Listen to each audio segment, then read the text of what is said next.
গরিব কেন বানাইলা বিধি, ধনী কেন বানাইলা না? টাকার পিছে ঘুরতে ঘুরতে জীবনে আর কুলায় না। গরিব কেন বানাইলা বিধি, ধনী কেন বানাইলা না? টাকার পিছে ঘুরতে ঘুরতে জীবনে আর কুলায় না।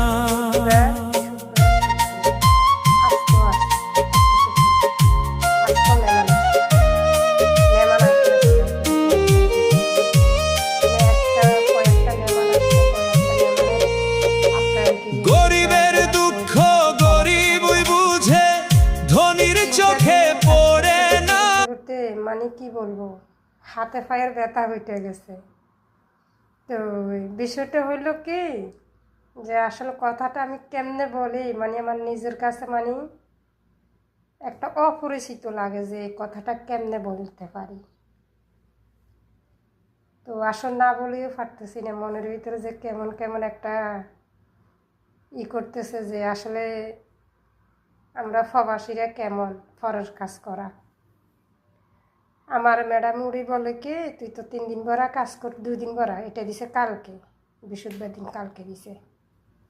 আমার কয় কি, তোর তো তুই তো অনেক কাজ করছস, কাজ করতে করতে তুই অনেক হয়রানি হয়ে গেছস, মানে তুই অনেক তাবান হয়ে গেছস, ধর তোরা একটা জিনিস গিফট করব, মানে ফুল গিফট করবে। আমার এই ফুল এড়ি দিছে, আমার হাতের ভিতরে দিই, কয় কি শুকরান।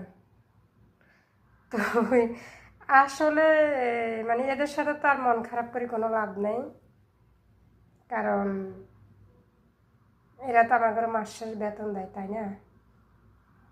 তো অত 3 দিন আমার হাতে বেশি একটু বাড়তি কাজ করাইছে। আর যত কিছু হোক, অনেকে গড়ি আনছে, অনেকে সাইড ব্যাগ আনছে, অনেকে ফুলের ভিতর করে টাকা দিছে, মানে অনেকে অনেক কিছু দিছে। তো ইচ্ছে হলে একটা জিনিস দিতে পারতো, তো সে কথা বড় কথা না। আসলে এদের রয়েছে আত্মা নজর রয়েছে অনেক ছোট, এরা অনেক কোটিপতি, তাতে কোনো কথা না। কথা হলে এদের আত্মা নজর রয়েছে সবচেয়ে ছোট। আর আমাকে বাংলাদেশে একটা মানুষ যখন কষ্ট করে কাজ করে, তারে যে কোনো একটা জিনিস দেয় যে সে খুশি হওয়ার জন্য, সে খুশি না, সে কিন্তু একটা মানুষ কাজ করে রতের হক, কিন্তু আল্লাহ খুশি হয়। তো আসলে এদের ভিতরে কোনো মায়া